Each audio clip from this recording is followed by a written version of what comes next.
आईबापाने MPSC UPSC कर, अधिकारी हो म्हणून सांगून गावाकडनं पुण्याला स्पर्धा परीक्षेची तयारी करायला पाठवलं. आधी तर ओ किट हो काहीच ज्ञान नव्हतं.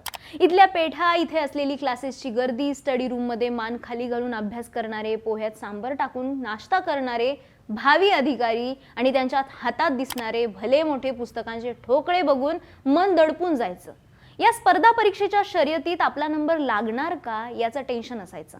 आप्पा बळवंत चौकामध्ये फेऱ्या मारून पुस्तकांची जुळवाजुळव करायला घेतली आणि अशातच बोजड पुस्तकांच्या गर्दीमध्ये एक साथीदार भेटला, ज्याने दाखवून दिलं की स्पर्धा परीक्षेचा अभ्यास छोट्या आणि सुटसुटीत पुस्तकात सुद्धा मावू शकतोय. आणि या दोस्ताचं नाव म्हणजे के सागर. स्पर्धा परीक्षेची तयारी तुम्ही पुण्यातून करत असाल, मुंबईतून करत असाल किंवा आपल्या गावाकडे शेतीच्या बांधावरून करत असाल, अधिकारी होण्याचं स्वप्न बघून अभ्यास करणाऱ्या महाराष्ट्रातल्या विद्यार्थ्यांच्या हातात के सागर प्रकाशनाचं पुस्तक आलं नसेल असा विद्यार्थी आणि असा अधिकारी दुर्मिळच. याच के सागरची आतापर्यंत 1 कोटींपेक्षा जास्त पुस्तकं विकली गेली आहेत. एका मराठी प्रकाशकाची एवढ्या मोठ्या प्रमाणात पुस्तकं विकलं गेल्याचं हे एकमेव उदाहरण असू शकतं. पण आपल्यापैकी अनेकांना माहित नसतं की मराठी पोरांना अधिकारी बनवणारं के सागर हे प्रकाशन नेमकं कुणाचं आहे. विशेषतः नावावरून अनेकांना ही संस्था महाराष्ट्राच्या बाहेरची असेल असंही वाटू शकतं. के सागर हा प्रत्येकाच्या तोंडात रुळलेला शब्द आहे, पण त्याच्या मागचा इतिहास कित्येकांना माहीत नसतो. तर के सागर प्रकाशनाचे संस्थापक आहेत श्री विठ्ठल सदाशिव क्षीरसागर. ते के सागर या नावाने लेखन करत असतात. के सागर यांचं शिक्षण पुण्यातील नुमवीत झालंय. इतर सर्वसामान्य कुटुंबांप्रमाणेच के सागर यांच्या घरची परिस्थिती होती. त्यांच्या घरात आई वडील आणि 4 भावंड असा परिवार होता. के सागर मोठे असल्याने त्यांच्यावर घरची सर्व जबाबदारी येऊन टाकली होती.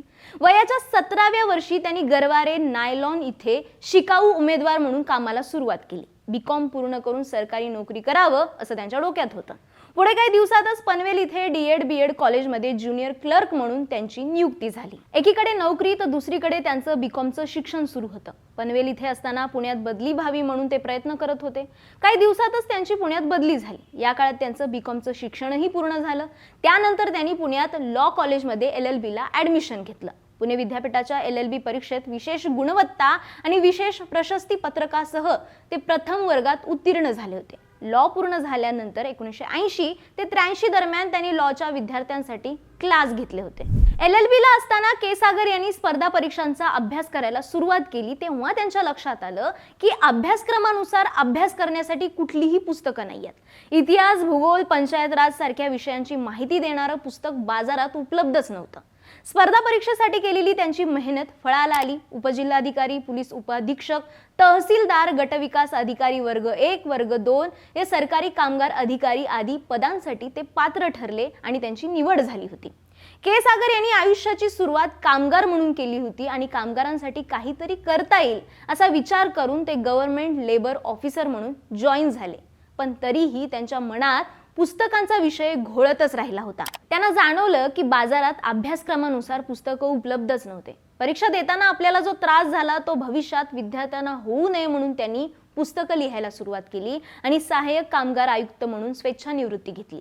आता सारखं त्यावेळेस इंटरनेटची सुविधा देखील उपलब्ध नव्हती. त्यामुळे एखादी माहिती मिळवणं सोपं काम नव्हतं. आयोगाने अभ्यासक्रम दिला, पण त्यात नेमके काय असू शकतं हेही स्पष्ट नव्हतं. यावेळी के सागर यांच्या डोक्यात कल्पना आली की आपणच का पुस्तकं लिहू नयेत.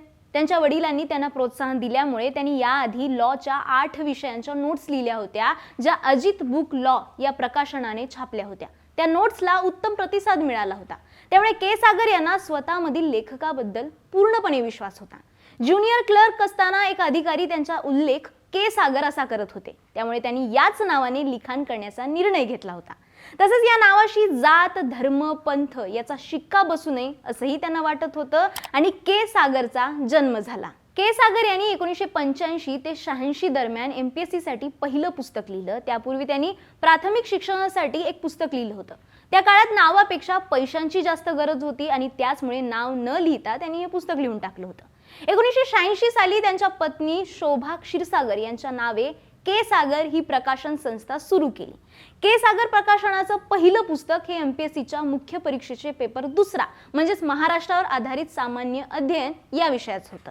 या पुस्तकाच्या 2000 प्रती छापल्या गेल्या, पण त्या वर्षीची एमपीएससीची मुख्य परीक्षा पुढे ढकलण्यात आली. त्यानंतर राज्यसेवा मुख्य परीक्षा पेपर पहिला म्हणजेच भारतावर आधारित सामान्य अध्ययन हे पुस्तक प्रसिद्ध झालं.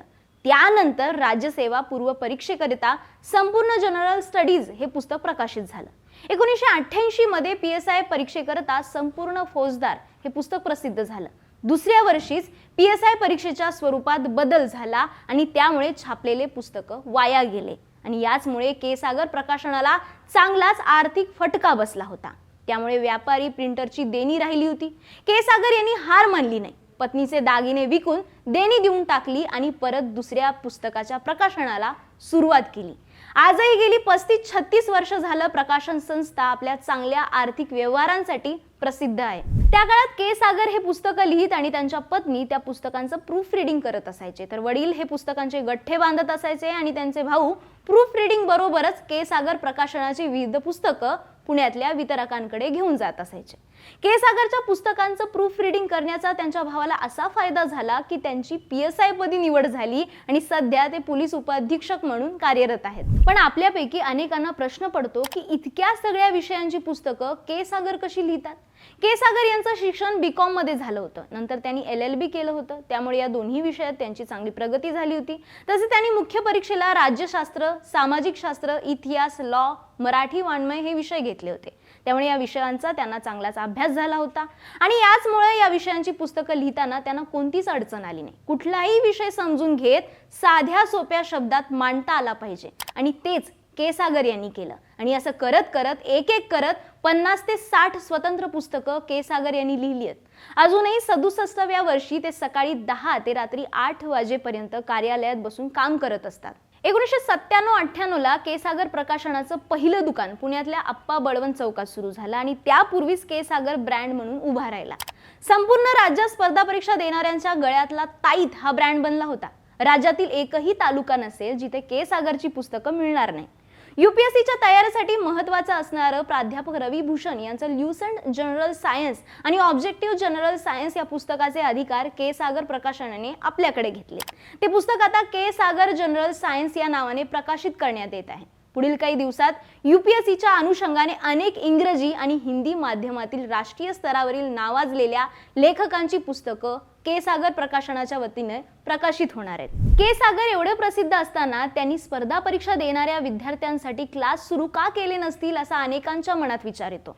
क्लास सुरू केला तर पुस्तकावरील लक्ष कमी होईल, तसेच लिखाणाच्या गुणवत्तेवरती परिणाम होऊ नये म्हणून त्यांनी क्लास सुरू केले नसल्याचं सांगण्यात येतं. मुख्य म्हणजे पुस्तकाच्या माध्यमातून खेड्यापाड्यात पोहोचता येतं. क्लासच्या माध्यमातून ते शक्य होत नाही आणि त्यामुळेच क्लास सुरू करण्यात आलं नसल्याचं ते सांगतात. आजवर PSI, STI असिस्टंट पूर्व परीक्षा या पुस्तकांच्या 85 आवृत्त्या, संपूर्ण पोलीस कॉन्स्टेबलच्या 90 आवृत्त्या, लेटेस्ट जनरल नॉलेजच्या 82 आवृत्त्या छापून झाल्यात. तसेच के सागर तर्फे अनेक राष्ट्रीय आंतरराष्ट्रीय ख्यातीच्या लेखकांचं इंग्रजी पुस्तकांचं मराठीत भाषांतर झालेले आहेत आणि मराठी UPSC मुख्यच्या तयारी करणाऱ्या विद्यार्थ्यांसाठी हा एक मैलाचा दगड ठरलेला आहे. तसेच UPSCची मुख्य परीक्षा मराठीतून देणाऱ्या प्रत्येक विद्यार्थ्यांनी ही पुस्तकं वाचलेली असतात. आजवर के सागरने अनेक यशस्वी पुस्तकांचं लेखन केलंय, पण त्याही पेक्षा महत्त्वाचं म्हणजे महाराष्ट्राच्या अधिकाऱ्यांच्या कित्येक पिढ्या त्यांनी आपल्या पुस्तकातून घडवल्यात आणि यापुढेही ही परंपरा अशीच चालू राहील यात कोणतीही शंका नाही. तुम्ही MPSC UPSC करत असाल तर के सागर यांच्या पुस्तकांबद्दलचे तुमचे अनुभव कमेंट बॉक्समध्ये नक्कीच शेअर करा आणि बोल भिडू YouTube चॅनलला सबस्क्राईब करायला विसरू नका.